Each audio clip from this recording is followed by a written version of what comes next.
আসসালামাইকুম, টিটু ব্লগস কেএসের পক্ষ থেকে সবাইকে অনেক অনেক শুভেচ্ছা। তো আজকে আমি যে একটা আম বাগান, খুব সুন্দর আম বাগান, আমাদের ফল বাড়ি এরশাদ ভাইয়ের বাড়ি, সেই এরশাদ ভাইয়ের বাগানের আম দেখাবো। সেই সূর্য ডিম, বিশ্বের সব থেকে সুন্দরতম আম।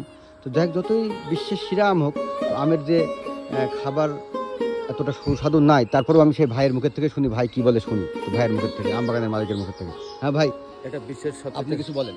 বিশ্বের সবচেয়ে শ্রেষ্ঠ আম সেই মিয়াজাকি সূর্যডিম আম। কিন্তু এর মিষ্টিতে একটু কম আছে, কিন্তু তারপরে বিশেষ সর্বশ্রেষ্ঠ আম।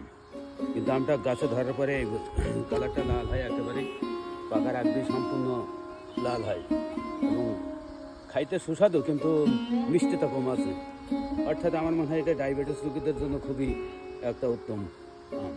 তো যাই হোক, ভাইয়ের মুখের থেকে শুনলাম আমটা আসলেই খুব সুস্বাদু, কিন্তু মিষ্টি কম।